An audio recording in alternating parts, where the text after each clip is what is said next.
Well, hello. I'm glad that you could join me again. Hope that you're ready for another story. I've got another one to share with you, if you're ready. Now, in our last story, our hero Aurethious helped Matthew Habashi stop a Hellion ritual in Atlas Park, and learned that Matthew's wife, Dana, who he thought had died in the Galaxy City disaster, was still very much alive, but she was being held captive by Arachnos. And Matthew was going to investigate Arachnos further, but he pointed Aurethious in the direction of others in Atlas Park who needed his help. One of these people was Officer Fields.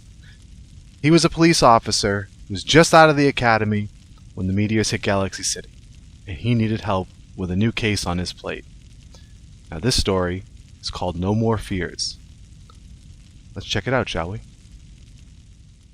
Aurethious contacted Officer Fields and asked what he was dealing with. Well, we've got a murder case on our hands. Larry Bott, an actor known throughout the promenade, was found dead in front of a nearby office complex. The real shame is that his brother Joseph Bott has also gone missing since the meteors hit Galaxy, Fields explained. I was going to investigate it myself, see if there was any connection, but, well, I still get kind of sick around bodies. I haven't formed that hardened cop fortitude yet. But I was top in my class, Aurethious, and I can smell something bigger brewing here, and I don't like it one bit. Well, what are you smelling? Aurethious asked. Larry was playing a big role in a charity play being put on for victims of the Galaxy incident, the officer explained.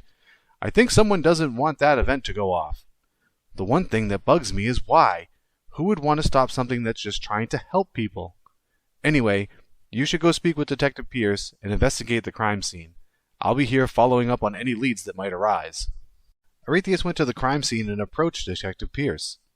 Aurethious, heard about you from Fields. Sure wish they'd give us something more here than the fresh recruits, but hey, what are you going to do? We've got our victim over here. It looks like he was trying to run away from something or someone after being badly injured. Whoever did this delivered a killing blow, took out one of his kidneys, and then left.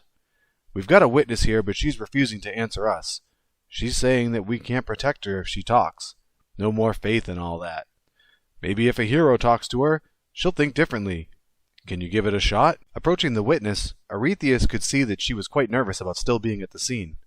I told them I'm not saying anything. Just standing here will make me Wait, you're Aurethious, aren't you? The one who stopped the Hellions? Do you think... Would you be able to handle what's going on here? That you'll protect me from the people who did this? Aurethious assured her that he would, and to let him know what had happened. I was out here this morning when I saw that man being chased by the Vazalok, she continued. They yelled that they couldn't let his parts get away. I hid behind a dumpster and watched as they killed him, then took his kidney. It was horrible. There were a few of them. They said that this would do nicely, and that it was time to bring the parts back to the guests. They went into the sewers nearby. Aurethious, you have to find out what's going on. I don't want to be their next victim. I just want to be safe. The hero let her know that he would get to the bottom of it. Aurethious followed the information from the witness and headed to the nearby sewer. He found some of the Vazalok there and started fighting them. One of the defeated Vazalok had a piece of paper on him. It was a document titled List of Attendees. It looked to be a list of the people attending the charity play in the promenade, including the actors. Next to each of the names is a body part, presumably the one that the Vazalok were after. Meeting back up with Officer Fields, Aurethious explained about the investigation. What did you find in those sewers, Aurethious? Fields asked. A list of body parts? To be taken from the attendees of the play? That's not good at all. Well, obviously that's not good at all. I probably didn't have to say it. I just hope that their leader, Dr. Vazalok, isn't in on this. The guy's a total nutcase. He thinks he's working to make the world a better place by making these abominations from the body parts of people. We need to warn the manager of the theater about the Vazalok and make sure to stop them. That charity event needs to happen, Aurethious. We have to help the people of Galaxy. Fields continued on. The safest thing to do in this situation would be to stop the charity event. The Vazalok clearly want to launch a major attack on it. But the people left over from Galaxy need this event, Aurethious. We have to make sure this goes off without a hitch. The remaining PPD are going to do their best to play security, but we need everyone on our side. I think the manager of the theater might be able to help. What do you mean? Aurethious asked. The theater manager, a woman named Victoria Manuel, is a retired hero, Fields said. Well, retired is a strong word. She's barely in her 30s, but she gave up on the whole hero gig. I'd see if you can talk to her and convince her to help us out while also trying to run the charity event. The more people we have helping us out, the better.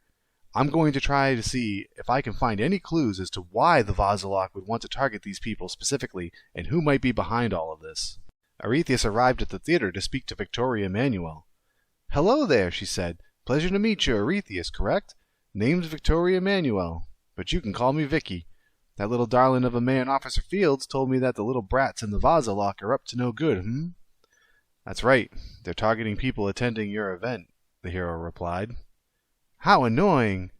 You try to run one little event in this place, and you get mad scientists trying to use the audience as body parts.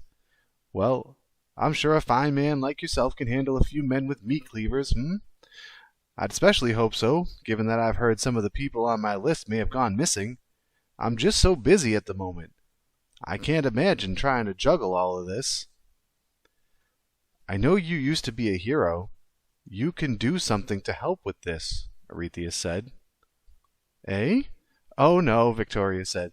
"I gave up my mantle a while ago, sweetie. It's too late for me to pick that back up again. I'm flattered you think that, though. I think you and I should split up on this, I'll handle the charity here, and you can handle the group of Vazalok that seem to be encroaching on the event. Oh, that's right. I forgot to mention that. I just received a message that the PPD have spotted a group of them nearby. I'd love it if you could handle them. Ta!" As suggested by Vicky, there were Vazalok causing trouble for some citizens nearby, so Aurethious got to work in dispatching them. After fighting with the Vazalok in the streets of Paragon, Aurethious discovered one of them had a handwritten note from Dr. Vazalok himself. It read, "Bot will be the first to be tested. Those who have survived the galaxy incident will have undoubtedly been exposed in some way to the Shivans or to the meteors. We must see what effects this can have on the human person, and if possible, how it can be used to improve our current procedures. Report everything you find to Bot. Signed, Dr. Vazalok." Aurethious called Officer Fields to give him an update. "Good to see you made it back in one piece, Aurethious. What did you find?" Fields asked. "Whoa, a note from Dr. Vazalok himself? And what's this about Bot? Larry Bot is dead. Unless his brother Joseph? This is getting crazier by the minute. On one hand, at least Dr. Vazalok's goal isn't a mustache-twirling plot to destroy the charity event. On the other hand, he seems to be putting his own scientific goals above the well-being of those people. This all adds up, Aurethious.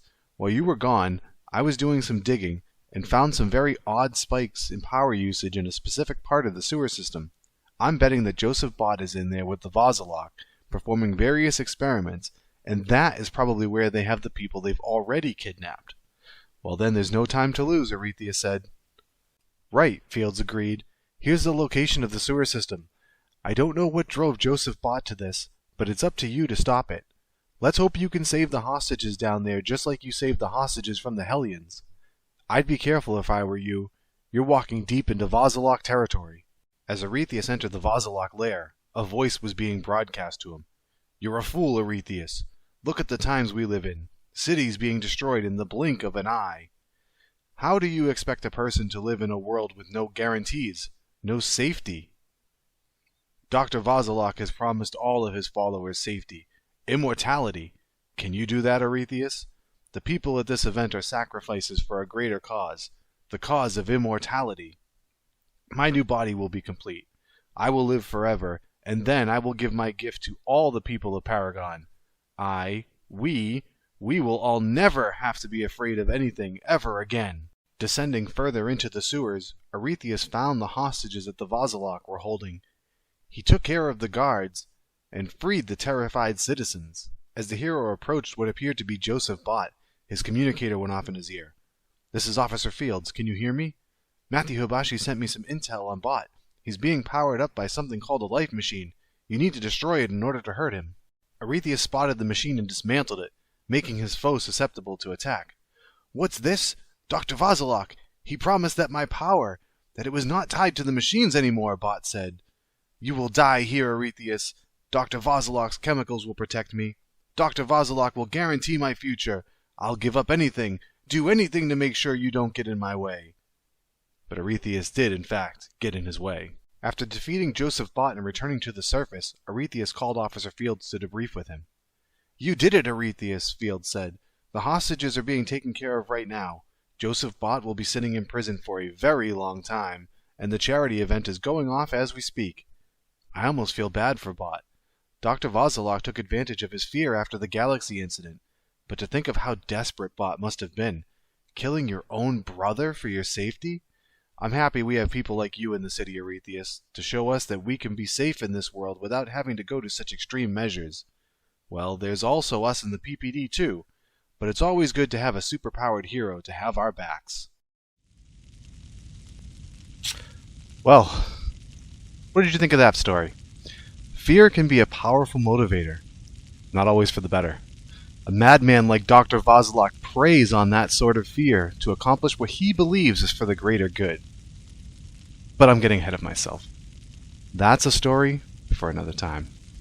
I hope you'll join me again for another story from the Lore of Paragon.